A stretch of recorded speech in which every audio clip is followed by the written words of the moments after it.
So the subject I wanted to ask your opinion about, there's the whole debate of, is Brazilian Jiu-Jitsu effective in the street? Right. Which is, for me, I have my conclusions, and I think it's almost a ridiculous talk subject, but it keeps coming up. Yeah. My experience is mostly it's traditional martial artists who are, Sure. I think, making excuses. Right. But I think you, for sure, you as a professional, your insights would be very valuable in the subject. So. Okay. Well, this is a subject that I've been talking about for I should say me and the other, myself and the other older school founding coaches of SBG. We've been talking about this subject for 25 years. Right. So I have a lot of experience in this. It's the exact same thing we heard from the JKD community and Filipino martial arts. Every fantasy-based martial art has the same arguments. And so there's about 3 ways we can approach it. I can give you a very short answer that would sum it up in less than a paragraph, because it is a silly argument. I can give you a longer answer where we can talk directly about just how important Brazilian Jiu-Jitsu is for self-defense, because it is a critical part of any kind of physical self-defense curriculum. Or I can give you the longest answer, which you'd probably have to break up into parts, where I would want to begin having that conversation about truth and how we arrive at it. Because ultimately the answer to the question of whether or not Brazilian Jiu-Jitsu is functional for self-defense is a question of epistemology. Because interestingly enough, arguments for any form of superstition are all the same. They use basically 3 types of arguments or excuses, depending on how you look at it, 3 pseudo forms of evidence, and they follow the same trajectory. You can predict where the person's going to go through the argument. And this is true of religion. It's true of fake medical hope,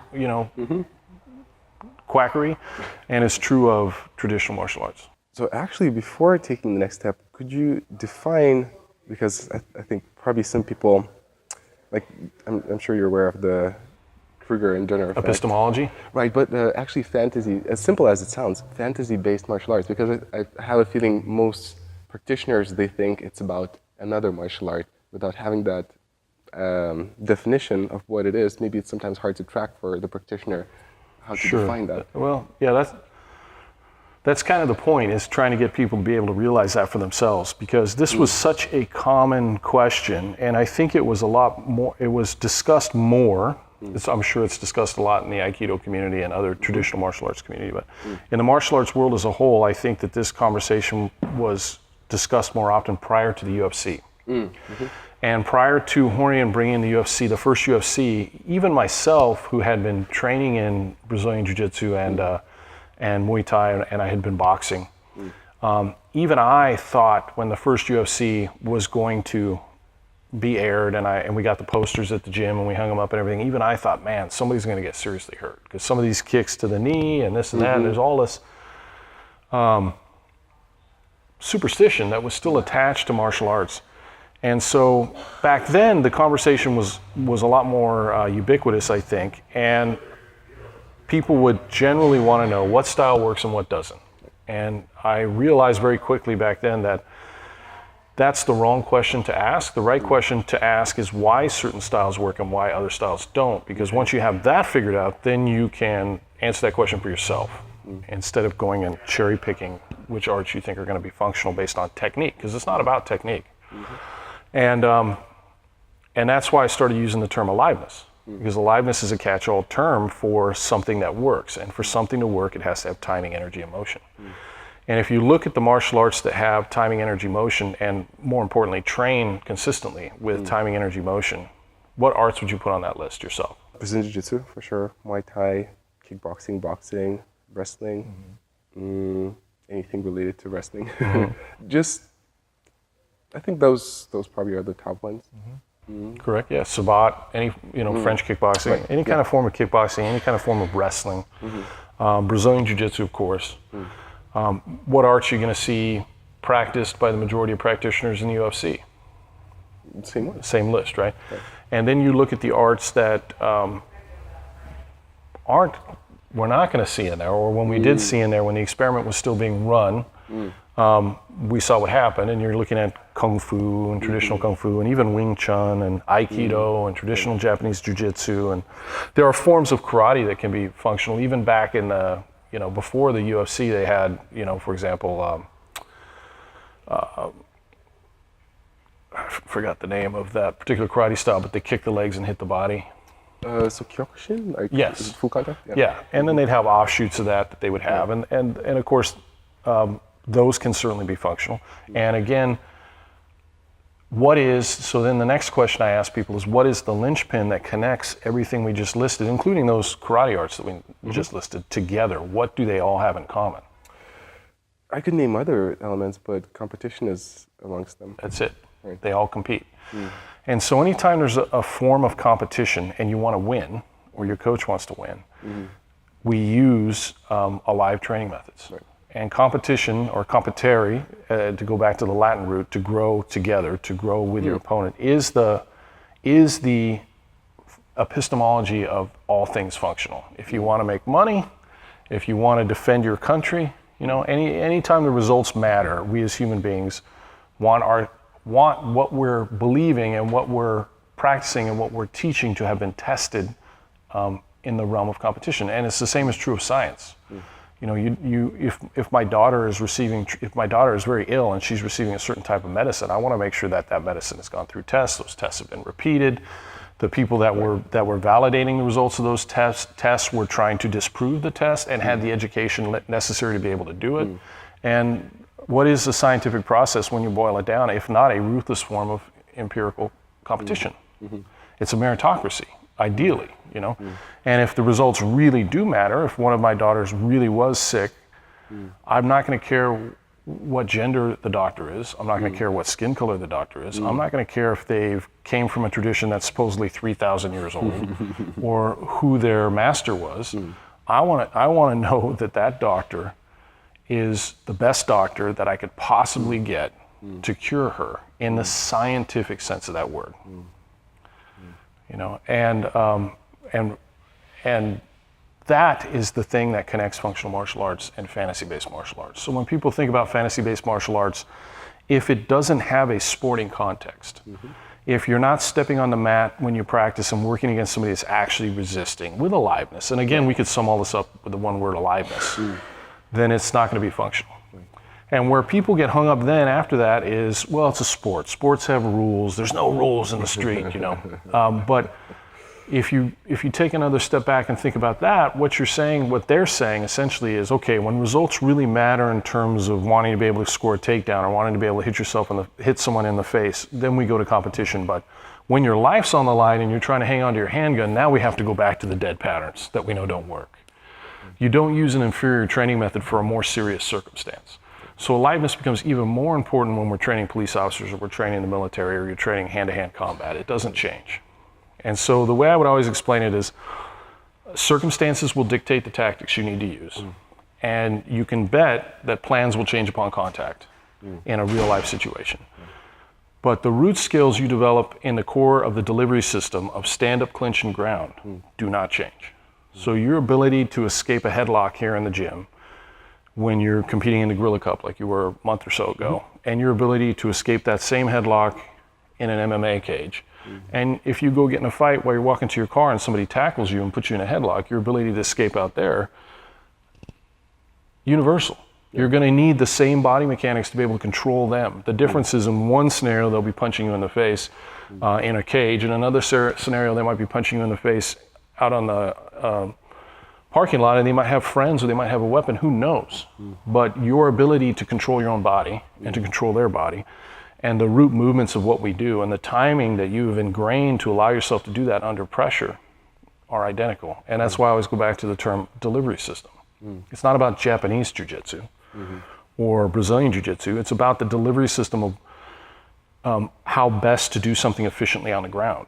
And because the sporting context of Brazilian Jiu-Jitsu, because the Brazilians were so open about allowing strikes and not having time limits, and unlike Japanese Judo where you go to the ground and they'd only have a few seconds and a lot of things were not allowed, they evolved the delivery system in a scientific sense through competition so that they happen to be right now the best on the ground there. But when they're applying a proper choke, it's not a Brazilian choke any more than there's such a thing as Brazilian geometry, right? And none of us would take anybody seriously that talked about Canadian geometry. And so it should be with martial arts if you view martial arts as a science. I mean, we still say Brazilian Jiu-Jitsu for two reasons. One, it's important we differentiate ourselves from Japanese Jiu-Jitsu because it's not the same. It's not the same epistemology. It's not the same thing. And two, I want to give credit to my teachers that came before me, and my teachers were Brazilian Jiu-Jitsu instructors. You know, Chris Howder and Hickson and those people. But the truth of the matter is, when somebody has a really good hip throw, or a really good choke, or the ability to hold you down, it doesn't matter whether they're talking about catch as catch can, or folk style, or freestyle, or Japanese Jiu-Jitsu, Brazilian. It's grappling, and that's the delivery system. And that brings us back full circle again, not to be long-winded, but I'm giving you the synopsis of all this. But in the end, it comes back to training method, right? So it's not about a particular technique. It's about how did you train that technique, and that technique needs to be trained with aliveness. And so then you proceed forward, and we have all the excuses and rationale for not training with aliveness, which I've heard them all before, and they're the same ones over and over again. Whether you're talking about an Aikido person or a Wing Chun person, but that in a nutshell is what it's about. You mentioned the brief answer, the long one, and also those the free arguments. So could you elaborate on that? Sure. Competition is the core of the epistemology, and what I refer to in martial arts as aliveness. That's important because what we're doing when we're talking about physical fighting on the ground, or fighting military tactics, or fighting with a weapon, it doesn't change. The stakes change dramatically, but the training method becomes even more important. That's a question of epistemology, and that becomes vital because what we're talking about is an objective question, and people sometimes get confused on that. So people will use those terms depending on whether or not you're talking about classical philosophy or science and in what somebody's background in different ways. So just to give you a real brief definition of terms so that people understand more what I mean when I say that. There's subjective questions and there's objective questions, essentially, if we were to break everything down as simple as possible and yet not try to be overly reductive. A subjective question would be, Rokas, I think there should be chairs here. And you say, no, Matt, I don't think there should be chairs here. And you'll have your reasons and I'll have mine. And maybe you don't like chairs, or maybe I come from a culture where we use chairs, you come from a culture where you don't. Doesn't matter. We can bring forth our argument, and we're still going to want to use reason, which is the thing that we all have to rely on as hairless primates to determine rational answers, but we could both have a point. If I say, Rokas, there's no chairs on the mat right now, and you say, no, Matt, there is, one of us is wrong. And what people need to understand about functional martial arts or fighting in general, fighting admits itself to objective questions in the same way that medicine admits itself to objective questions and science admits itself to objective questions. There are better ways to do things, and some things are wrong and some things are correct. And so when you have a field of knowledge like that, then what we have to do is we have to go back to a scientific process, which ultimately means a process of competition, a process of pressure testing what we're doing, and making sure that what we're doing, the results that we're getting are repeatable. It's not just something you can do or something I can do, but hundreds of people, women, kids, older people, all over the world can pull it off. And then we know we're on the right track. And that's the epistemology of functional martial arts, which is aliveness. And ultimately, to make sure something's alive, you have timing, energy, and motion. If you miss one of those elements, then you can create something that looks alive, but isn't. Aikido is a very good example. For the untrained eye, even functional martial artists, you can have professional boxers, right? Who can watch an Aikido demonstration or watch Steven Seagal do something and go, wow, I think that might work, right? Because they haven't thought about it. In the same way that you could have, who Uri Geller is? Uri Geller was a famous magician, but he said he was a psychic that was popular in the 70s when I was a kid. He was an Israeli. He was so popular that you had people like President Kennedy's or Carter's wife, Rosalind Carter, who was a fan of him, and other people. Like, he was fooling people. And he was taken to the Stanford Research Institute, not to be confused with the University of Stanford, because it's not related, but that's the name. And there's famous PhDs there and stuff, and had them believing that he had psychic powers.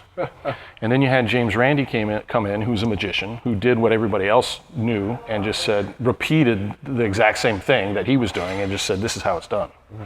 And it's interesting. And Johnny Carson famously humiliated Uri Geller in TV, and Johnny Carson also happened to be a magician. Mm-hmm. But my point behind there was magicians are skilled in the art of tricking people. So they had a better handle on how to suss out a fake psychic than a PhD in physics did. Mm-hmm. And so you can be a really functional martial artist, a professional boxer, and get fooled. Mm-hmm. And so one thing I always tell people is to look at the feeder and not the demonstrator. Like, what are they actually doing? Mm-hmm. Right? Is this person that's also, falling with this beautiful throw, are they actually trying to grab that other person? Like, if I just were to randomly go to a high school wrestling team, grab a kid and say, grab that guy in a kimono, would he ever be able to do anything that looked like that? Or would it just look like a guy that just got slammed on the mat over and over again? And we both know the answer to that question. But it's never tested that way. Mm. And when you start to talk to them, they'll say, well, eventually we do that, or it's always put off for some reason. And then they start giving you excuses. And the first one, where it begins, is it works. Mm. And this is where I have a real big problem with it, because if you're telling somebody something works that doesn't work and it's medical, or it's about fighting, you could really get somebody hurt. There's a lot of other reasons why it's bad to lie to people about things like that or to be delusional about that, but at the base level, you can get people killed, especially when you're talking about things like knives. And so they'll begin with it works, and with functional martial arts, and the beauty of martial arts in general is it's easy to prove that that's not true. Mm. It's not so easy to prove that, well, it is, with certain fields, but others it can be more difficult. This is not that hard. Mm. And it doesn't have to be about one person beating up another, because you could have some really phenomenal athlete who's just a gifted, fighter, and somebody who was not. And on a one-off, they could beat that person up. Mm. But you can construct repeatable experiments where nobody has to get hurt. Mm. I mean, we're not talking about having to seriously injure someone, but you can let the Aikido person, as you know, or I don't mean to pick on Aikido, but you're from Aikido. Oh yeah, so, that's if you're a Wing Chun guy, I keep saying Wing Chun. You can let the person from that martial art do whatever they want, and just repeat it over and over again. And so then you can move past it works. And once you move past it works, then the next thing that comes up is, well, maybe it doesn't work, but it's useful. Mm. And then they'll start talking about spiritual elements or other things like that. Right. But it's interesting because I wrote a story that's in my book that happened to me almost 20 years ago now or so, but I was a purple belt. Mm. And I don't know if you ever heard this one, but I was a purple belt, and I had a friend of a friend who was an Aikido black belt. Mm. And wanted to make Aikido functional. Came to my Brazilian Jiu-Jitsu class a few times, and again, I was only a purple belt at the time, and experienced what happens when you come to a Brazilian Jiu-Jitsu class and you don't know Brazilian Jiu-Jitsu over and over and over again. So he wanted then to test out his Aikido instead of just starting on the mat and touching hands for me to engage in a more formal setting. I said, okay, so I went and I did the same thing to him. I was 10 or 15, he's a big guy. He was probably 200 pounds and I was probably 230 at the time, but I was still heavier. Yeah. But the fortunate part was after I, gently took him down and submitted him 25 times, I had one of my students who was a brand new blue belt who was Greg Piper was his name. And he was very skinny. I think Greg probably weighed 125 pounds. He's since passed away, but he went on to have a professional boxing career. But anyway, he was probably 125 pounds soaking wet, and this guy was 200. And Greg did the same thing to him. He moved very quickly after that when we went out to lunch from, well, it works, to, well, it's useful. Uh-huh. And the question I asked him was, okay, what benefits are you getting from Aikido that you cannot gain from Brazilian Jiu-Jitsu in maybe an even more powerful way, because Brazilian Jiu-Jitsu has the added benefit, a really important benefit, of being true. And that's when he switched to the third and only other form of pseudo-argument that you go from. So it's like a shell game. From it's useful to attack the messenger. That's when you're going to hear stuff like, well, you guys don't have ki, or you've taken all the spirituality out of the martial arts, and you get into that, and it's very predictable. And I'm not one to brush that two things. First, that's not an argument. It's ad hominem. But set that aside. I'm not one to brush that aside quickly because I do take that seriously. If training the way we do here over time led people to be assholes, I wouldn't do it. I don't want to have a gym where people come in and they don't feel welcome, or I'm producing people who are becoming worse aspects of themselves. I want people to learn how to be better people every day, myself included. And so it's an argument I take seriously, but you've been to my gym and you've seen the people here. It's just simply not true. And I've been to many traditional martial arts schools, probably not in the last 10 years, but probably didn't change. In years past, I have. I've even done seminars there. And I've never run into people with more of an attitude. Right. And I understood then, and I understand now where the attitude comes from. The attitude comes because they're trying to defend a position that they can't defend. And they've been granted this authority and rank that's based on something fake. And when you start to reveal to them that it's all make-believe, there's one of two things that a human being is going to do. They're either just going to drop it and go on to something healthy, or they're going to dig down, and that's not good for people, and it's not good for their personalities, and tends to make people insecure, and they puff out their chest, and it's all kind of silly, but it's predictable. And in a jiu-jitsu school, if it's a bad school, of course, you can see the same type of behavior. But if you go into a good Brazilian jiu-jitsu school, generally speaking, most of the instructors are fairly humble, because a good Brazilian jiu-jitsu school, by definition, they're rolling with their students all the time. I mean, they're going to roll with you. They're going to train with you. And we're all rolling together, and sometimes we all get tapped, and there isn't that fake position that you have to defend. But that is the trajectory of the argument. It starts with, okay, it works. Maybe it doesn't work, but it's useful. Okay, maybe there's no use that we can't get from functional martial arts, but you guys are assholes. That's how it goes. And there's only 3 forms of pseudo-evidence that they ever bring up. The first one is anecdotal stories. Well, O-sensei back in the day, dodged a bullet, and then he took these 2 guys, and it's always that. And then the second one is an argument from authority, which is almost like the first one. Well, such and such sensei said this, so this must be true. And well, what's such and such sensei's? Aside from the fact that argument from authority is a fallacy, right? Why is he an authority? And then you go back to the anecdotal story, right? Yeah. And that's really all there is. The third one that they'll bring up after that is they'll create some form of taboo.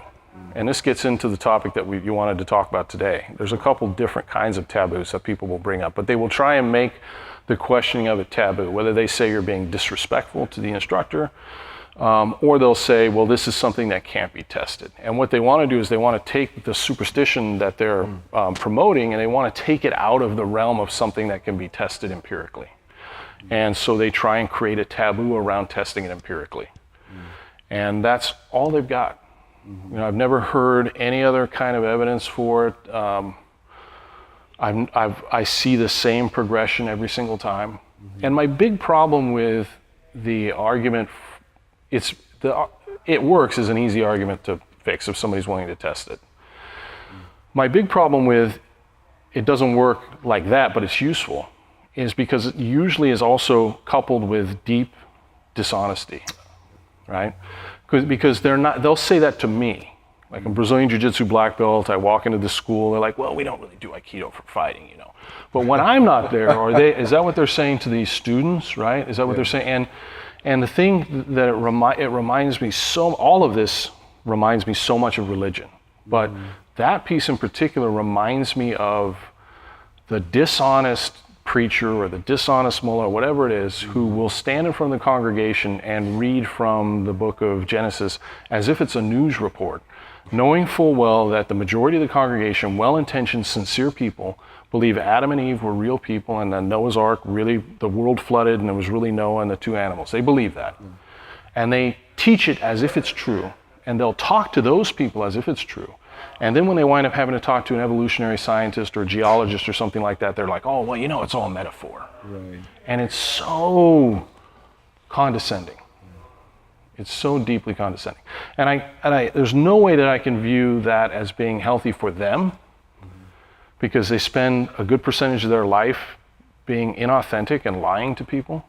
And there's no way I can view that as being healthy for their congregation either. And so I would rather say, I don't think, just talking about religion for a second, I grew up with fundamentalist Christians. I don't think people who don't understand, and they never do, but don't understand evolution and don't believe in evolution and think Adam and Eve were real people are dumb. I don't think people that believe that the Bible or the Quran are the literal words of God are stupid. I believe they're often very bright, sincere, kind, good people, often. And I would want to have a conversation with them that's not deceptive. So I don't believe that at all. Here's why I believe what I believe. You tell me why you believe what you believe, and we'll talk about it. But what I'm not going to do is pretend while I'm around them that I believe that's true. And then when you and I are hanging out, it's like, oh, yeah, it's just a metaphor, Rokas. Yeah. And that's also why I think it's it doesn't work, but it's useful. So destructive for people. It's not good for human beings to be duplicitous like that. For a little bit, just bringing back attention to specifically Brazilian Jiu-Jitsu, because that's the argument which frustrates me, is that's the excuse which is made. It's like, oh yeah, it's like Brazilian Jiu-Jitsu is great in the competition, but then it's not going to work in the streets because that and that is missing. At the same time, in my experience, there's a lot of evidence that it actually works. It's like uncomparable, I think, to most practices. Even like if you watch YouTube, there's barely any videos which resembles at least a little bit where Aikido works. Probably no videos of Linchpin which works. But Brazilian Jiu-Jitsu, there's a lot. Like sure. Police officers or just practitioners. Right. So, yeah, it just I don't know, it just blows my mind that people are... Well, I think, again, going back, people who haven't trained jiu-jitsu and haven't experienced the humbling that comes when you step on the mat and are unwilling to if they're unwilling to put themselves in that situation to begin with, you might not be able to reach that person.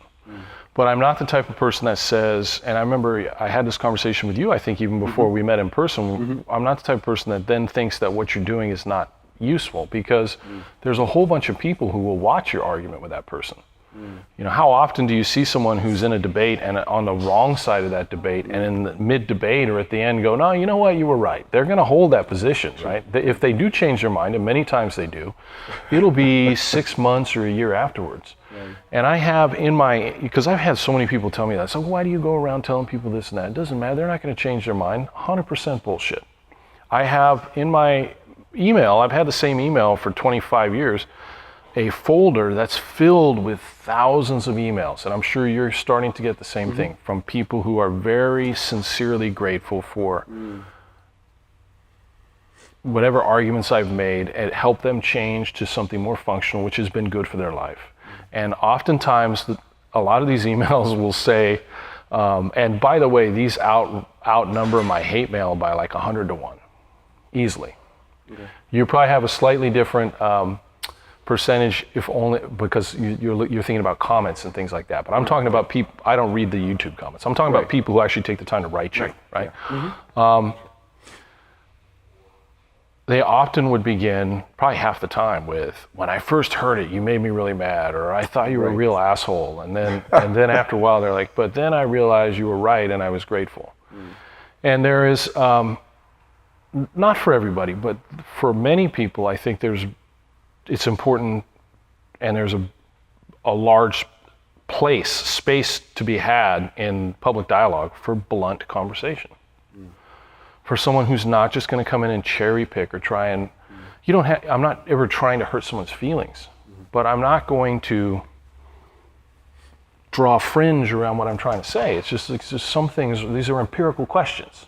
Is there chairs in the room or not? No, there's no chairs in the room, or there is, right? And so there is a lot of people who appreciate that. I appreciate that. I appreciate it when I read it in an author. I appreciate it when somebody corrects me on something, not because they're trying to hurt my feelings or one-up me, but because I'm wrong. And then they just say it straight out. Just tell me I'm wrong. Tell me why. Give me the evidence. And I am very grateful for that. I want to get rid of however many wrong beliefs I have, and I'm sure I have many, as soon as I can. Right? Why would I want to hang on to a false belief longer than I need to? So, but anyway, back to what I was saying is, I think a good portion of that, for those people who haven't experienced jiu-jitsu is there's this idea that there's the kind of martial arts you do for sport, and there's kind of martial arts you do in a self-defense situation. But the reality is there are tactics that you will do in sport, and tactics, maybe even strategies that you'd apply in a sport that you would not apply in a self-defense situation, because the stakes change, the environment changes, the addition of weapons and human beings, other human beings. But none of that changes what is and is not the superior epistemology for training. You still have to train with aliveness. And furthermore, the root skills that you're going to use, your ability to stop someone from taking you down, your ability to take someone down, your ability to defend yourself when you're on the ground, your ability to go from being on the ground back to your feet, your ability to strike someone in the head so that you can knock them unconscious, or to be able to push someone away, or to break a grip. Those things transcend environment. They're true in the cage. The vast majority of what we do in MMA especially isn't going to change in a street. You know, the hardest person in the world, who do you think the hardest people in the world are to take to the ground? Wrestlers? Wrestlers. There's no doubt. I mean, you can test it, right? If I want to go and make myself feel horrible, all I need to do is go show up at a wrestling room and try and take them down. I'll leave the room feeling like terrible, because that's what they do all day long. If you are in the street and you're trying to get someone on the ground so you and your buddy can kick them in the head, that's the last guy you want to choose, right? And punching someone in the face, the mechanics of that don't change when you take the gloves off. You may decide to form your hand in a different way. That's an argument. I actually think you're usually better off making a fist anyway, but set that aside. The ability for you to deliver the maximum amount of your body weight through the ground into your opponent's skull, that's pretty much been sussed out by boxers who get paid millions of dollars to do that. And if you come up with a better way to deliver that amount of force into somebody's head, they will jump on it and do it. And the last person you want to exchange blows with in a street fight is a boxer. So what you're left with is all the things that happen before a fight and the strategy aspects that occur. And the assumption is that because what we do is better physically, what we do pre-fight must be inferior, and that's a mistake. It's actually, it's not even logical. What we do is better physically, and what we talk about and do in terms of all of the things that happen before a fight is also better, because we're applying the same scientific training method to the way we talk about and discuss that. So if you take a self-defense class with someone like Paul Sharp, not only is the functional aspect of what you're going to do, the actual physical part, going to be superior, so is everything else that comes before it. He's had that experience. He's been attacked by gangs. He's fought multiple people. He's had to deal with people who have knives and guns in his job. And the training method that we use becomes even more important there. So that information is available and important, and we do teach it. But going back to the first part, there is no special street mount escape.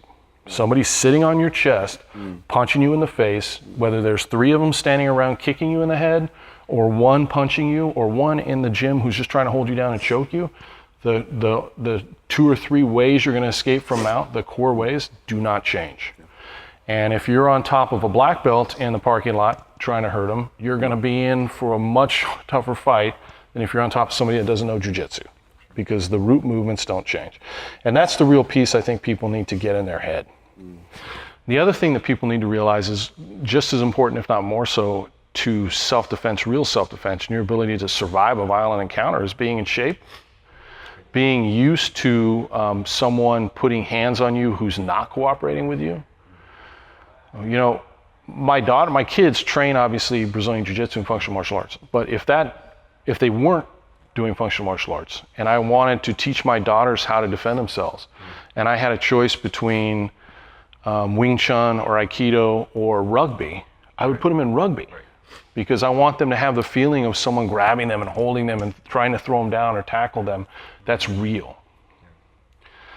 And when you train in a combat sport, whatever sport it is, whether it's boxing or judo or Brazilian Jiu-Jitsu, you have that sense of what it's like. My wife and the women who train here at the gym know what it's like when a man is really trying to hold them down, because guess what? They come to class and there's men really trying to hold them down.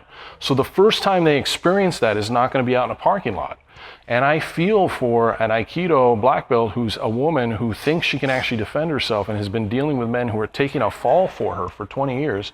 And one day she actually does meet some scum in the street who grabs her and just wants to put her down. And the first time she's ever experienced that is there. So there's something to be said just about the physicality of what we do. The fact that sports teach you that. They teach you to overcome that kind of adversity and ultimately deal with the sub-vocalization in your brain that might be telling you to give up or to comply or whatever. You learn to fight through all that with what we do.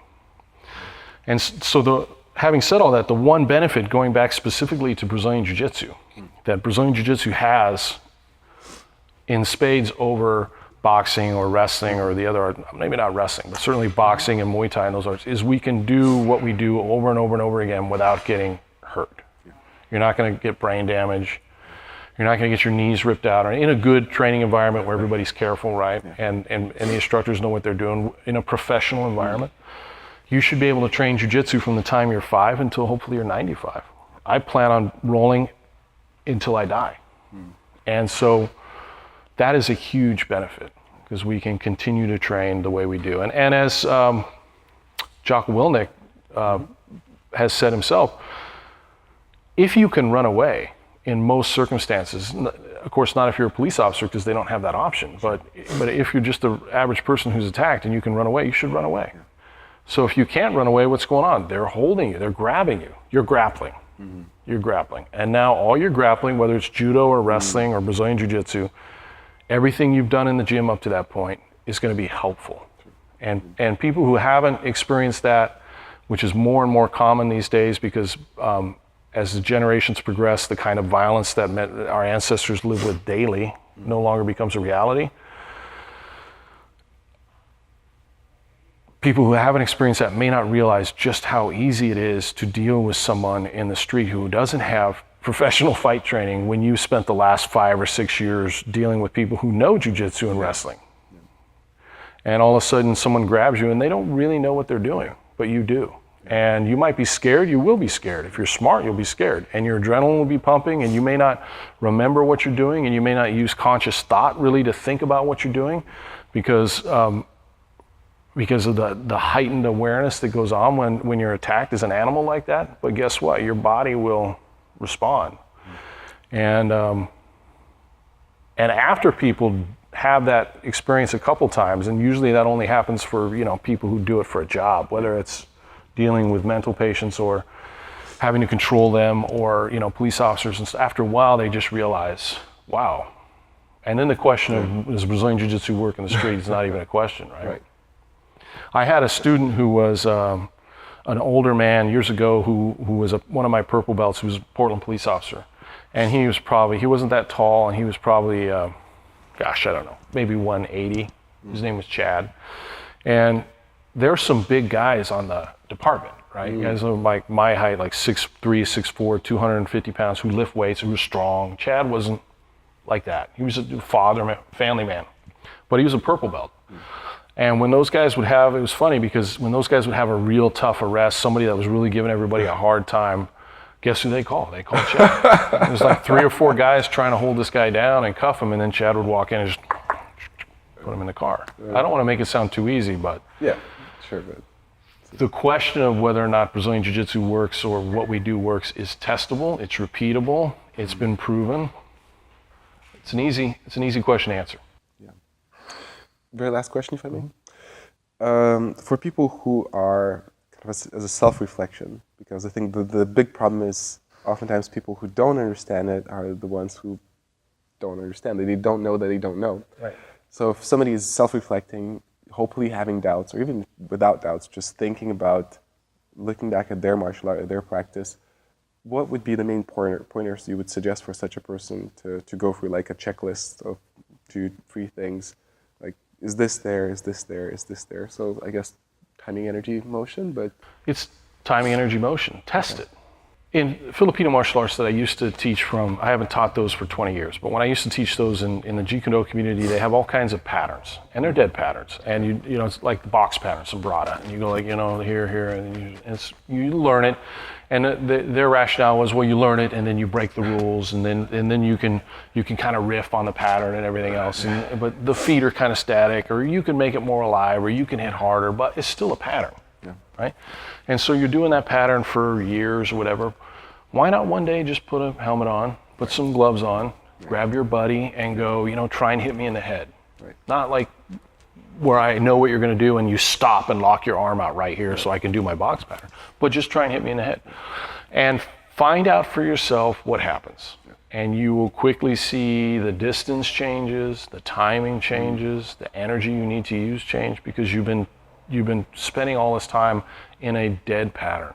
It will not translate directly, and that's something I read on or heard on the video you did with Kane. But he said something that I think all of us in functional martial arts take for granted, but a lot of people that are still trapped in traditional martial arts don't realize, and that is when we do what we do full on, when we're really fighting or doing it 100% in a competition or whatever it is, it doesn't change.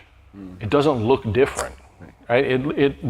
We don't train one way and then say, okay, but when you really apply it, you have to go like this, you have to go here, and everything changes. Yeah. It looks much prettier when you're just demonstrating, right? Yeah. Yeah. But there's no difference.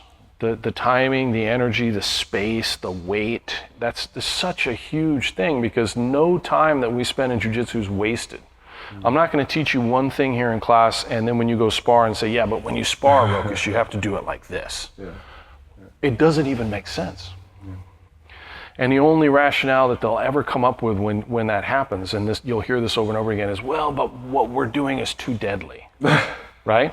If you actually sparred it this way, people's arms would rip out. So they have to comply. And just for anybody that's watching or hears that, and you'll hear it a lot, that is always 100% bullshit. It's 100% bullshit. You can safely find a way to test anything. Whether we're talking about training with knives or whatever it is, you can find a way to test it and not cripple yourself or someone else. There's nothing too deadly that can't be tested under live circumstances. If you don't know how, you can send me an email. I'll send you back a 4 or 5 sentence description of how you could try it. Right. So I just want people to know, when they hear their sensei or sifu or guru or whatever say that person is either ignorant or they're lying to you. Right.